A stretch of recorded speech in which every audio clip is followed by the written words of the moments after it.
Hello, my AP historians.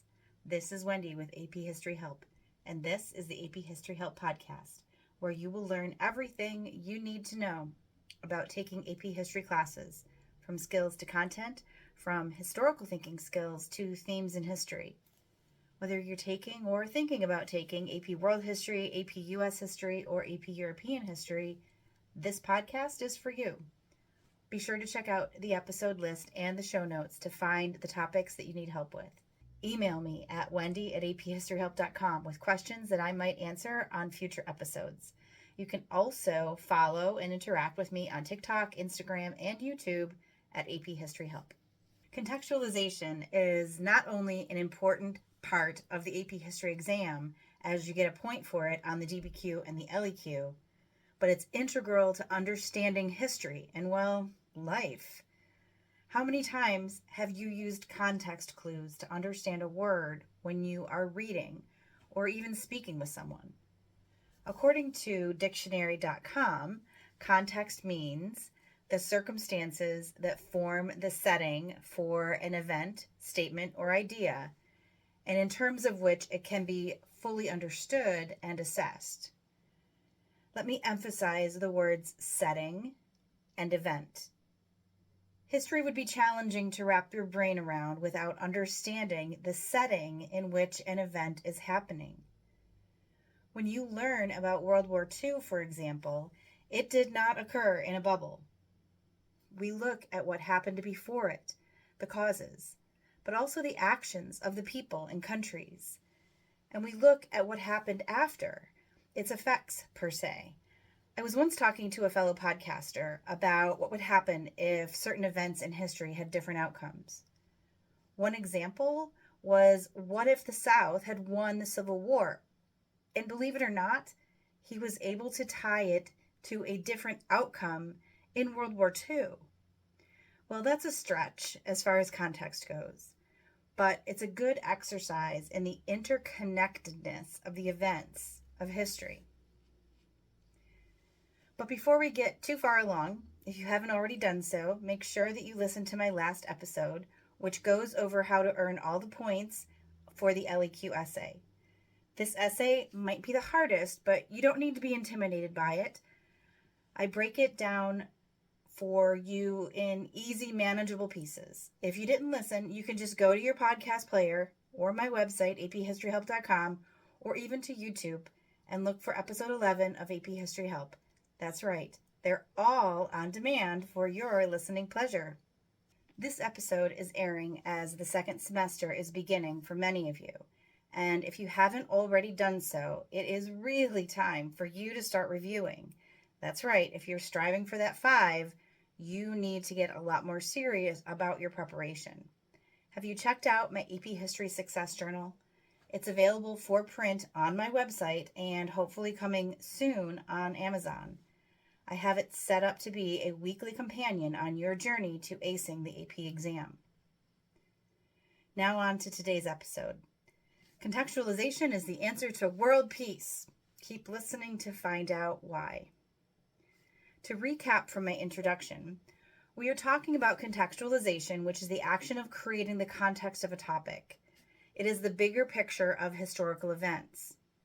The College Board expects you to be able to analyze the context of historical events, developments, or processes.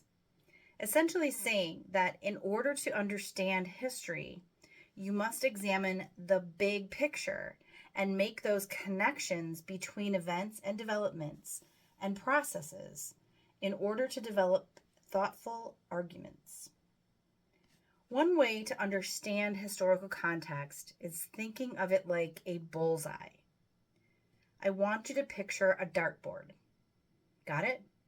If you're not sure, search on Google for an image of a dartboard. Got it? See those concentric circles? When you throw your dart, the goal is to hit that very small middle circle in the center. It's worth a lot of points. Think of the topic of the essay, or in the World War II example, World War II is the center circle. That area that surrounds the center circle is the immediate causes or effects. the invasion of Poland, the dropping of the atomic bomb. But if you continue outward from that circle, you're now looking farther out. Things like the end of World War I and the rise of fascism, or the formation of NATO, or the beginning of the Cold War. It's not linear like a timeline, but the things that surround the main idea. It can be before and after, so cause and effect, but it also might be relational. Maybe something like the decolonization of Africa. To be able to set up context, you have to have a good handle on big picture chronology, not exact dates, but where things happen in relation to each other. Here's another example. The Vietnam War lasted from 1955 to 1975, and while it was between North and South Vietnam, their allies in the form of the United States and the Soviet Union were pulled into a proxy war. So if you're asked to analyze the ways in which the Vietnam War heightened social, political, and economic tensions in the United States, that is what your essay will be about. But widening your focus, you'd like to think about what the social, political, and economic situation was like in the U.S. prior to Vietnam. Remember my example back at the beginning about the outcome of the Civil War determining what happened in World War II? So I'll talk here about some parameters within contextualization in your DBQ and LEQ essays. The circles that surround the bullseye are limited to 50 to 100 years for APUSH and 100 to 200 years for AP World and Euro. Don't go beyond that. I mean, you could, but your whole essay would be making the connection from 250 years ago to the topic of the essay. If you can contextualize within 50 years, you'll be much better off. Here's a different perspective of contextualizing. Have you ever watched a movie that begins with an explanation of what you need to know about the characters or situation that led to where the movie starts so you're not totally lost? That is the screenwriter or director helping you out so you can get a sense of where we're starting in this particular story. That is what context does. It is the crawler or the paragraph on the screen before we start addressing the topic of the essay. Okay, so you might not start your context statement with the words "in a galaxy far away," but you might start with "in the years leading up to," or "as World War II ended, the US and the Soviet Union disagreed politically and ideologically about what Europe should look like after the war." Never assume that the person reading your essay is a well-educated history teacher. Treat them like they need help making the connections between the topic of the essay and what's happening in history. I have started turning my previous episodes into blog posts. Maybe you're in a situation where you can't listen or watch AP History Help. Well, have no fear. You can now go to aphistoryhelp.com and click on the blog tab, and you'll see which ones have been uploaded there. When or why might this be beneficial?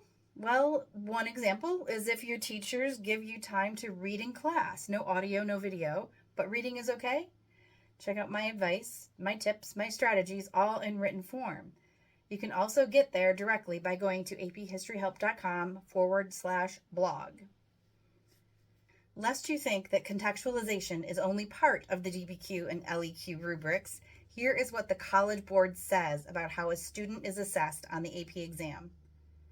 Multiple choice questions assess students' ability to identify and describe a historical context for a specific historical development or process, as well as explain how a development or process is situated within a broader historical context. They then go on to say, the document-based question and the long essay question assess students' ability to describe a broader historical context relevant to the topic of the question.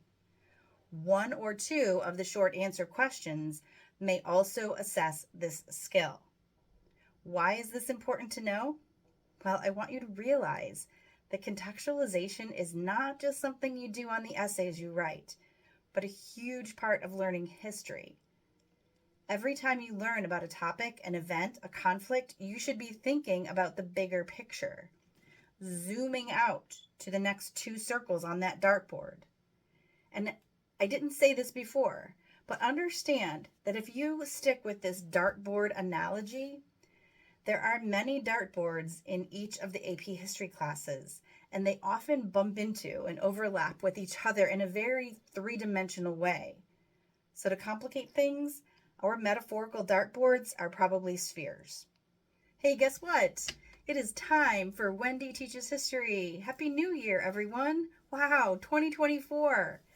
Time just keeps on ticking into the future. Okay, insert fly like an eagle soundbite here. But you should know me by now, and I've got a historical spin this week on New Year's. Did you know that the first New Year celebrations date back about 4,000 years to ancient Mesopotamia? That's right, the Fertile Crescent, the location of the first ancient river civilization, nestled between the Tigris and the Euphrates River in what is modern-day Iraq. But it didn't happen on January 1st. Instead, the Babylonians celebrated the end of winter and beginning of spring, the vernal equinox, in what was a religious festival called Akitu, the Sumerian word for barley. And they celebrated for 11 days. Other civilizations would celebrate the new year at different times. The Persians, Egyptians, and Phoenicians all started in the fall or autumnal equinox, and the Greeks celebrated during the winter solstice. Back then, there were not standardized calendars, but astronomy was common to all. So it makes sense that the position of the Earth and the sun and stars in the sky defined a time for celebration. Today, all but 5 countries in the world use the Gregorian calendar, and therefore the vast majority of the world celebrates the new year beginning on January 1st. So Happy New Year to everyone, and either belated or early happiness extended to Afghanistan, Iran, Saudi Arabia, Ethiopia, and Nepal. As I talked about in the previous 2 episodes of the podcast, the rubrics for the DBQ and the LEQ both award a point for contextualization. It's not a difficult point to get because you can get it in one good sentence. The simple description of the point is, describes a broader historical context relevant to the prompt. But in the additional notes, the College Board states, the response must relate the topic of the prompt to broader historical events, developments, or processes that occur before, during, or continue after the time frame of the question. They go on to say, to earn this point, the context provided must be more than a phrase or reference. I'd like to emphasize that your contextualization must relate to the prompt. Be sure that when you are writing about what led to the events that you connect it to the thesis statement, which is the topic of the next episode, by the way. If you are writing that crawler at the beginning of the movie, it is likely the first thing the audience will see. Similarly, our contextualization is the first sentence, or 2 or 3, that will then connect to the thesis. So I'm going to give you 3 examples, one from each course.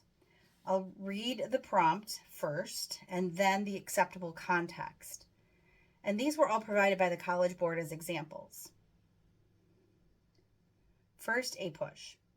This is an LEQ example, and the prompt states, evaluate the extent to which the ratification of the United States Constitution fostered change in the function of the federal government in the period from 1776 to 1800. Here is the example of acceptable contextualization.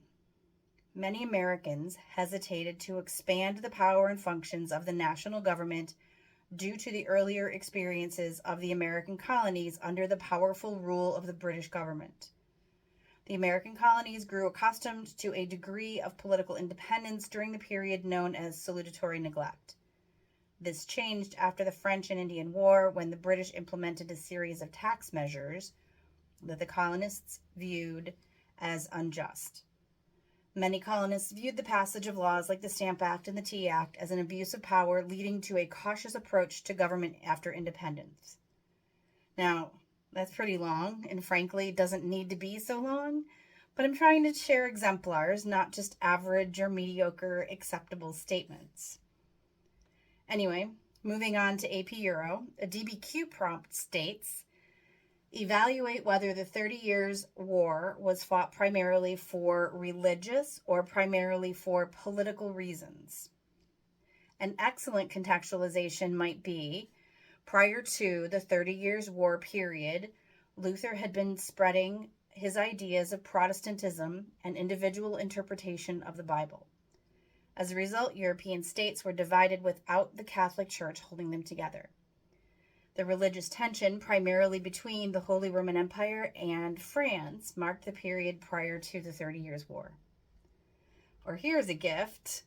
A minimally acceptable thesis statement, a minimally acceptable contextualization statement would be, the Protestant and Catholic Reformations created enormous tension over religion prior to the 30 Years' War that affected things on a national scale and on an individual scale. So either one of those would earn the single point for contextualizing. And last, an AP World LEQ prompt. In the 19th century, various political and social groups in industrial societies called for reforms. Develop an argument that evaluates the extent to which reform movements in the 19th century succeeded in bringing about political or social change in industrial society. I'll give you two acceptable examples. One is amazing and the other is minimally acceptable. Both would earn the point. And I'm sharing both because I want you to realize that you have options, which is helpful if you're not strong on the topic. First, the minimally acceptable example. Increased urbanization led to significant problems for laboring classes in cities, which gave rise to reform movements. Yep, just one sentence. And our exemplar goes like this. Advances in agriculture in Europe allowed for an increase in mechanization in the manufacturing of goods. This industrial revolution spread across Europe and to North America and led to challenges in traditional social and political structures. There you go. What can you learn from exemplars? Well, think of it something like a painting. You can gain inspiration from the greats before us. You can see different ways of creating beautiful art. You can see what you like and what you don't, and maybe how it will fit into your style. So I strongly recommend finding examples of acceptable statements of contextualization. I would even go so far as to recommend that you read the prompt of an LEQ and or the prompt and documents of a DBQ and brainstorm on what you would write for context. Then see how others who got the point tackled it. If you're not sure where to find these exemplars, I have access to many in all three courses and can walk you through the brainstorming process of developing your own. Write to me at wendy@aphistoryhelp.com if that's something that you're interested in getting help with. You can pay right through my website, or we can use OutSchool or take lessons if that's something you'd prefer. I'll put the link to my tutoring pages at both of those sites in the show notes.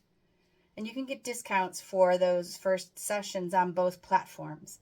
But for full transparency, if you're looking for more than just one session with me, it's cheaper for you to book directly with me by way of email and the aphistoryhelp.com website.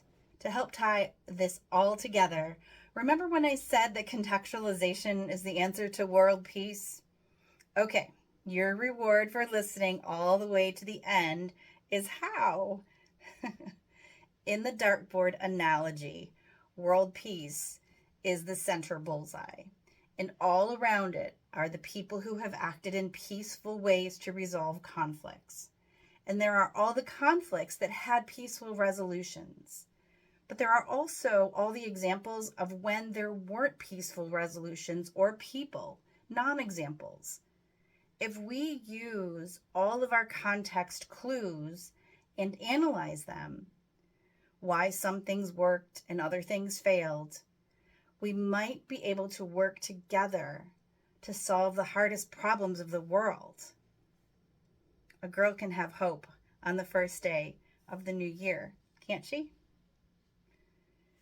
Next episode, I'll be taking a deep dive into writing a thesis statement.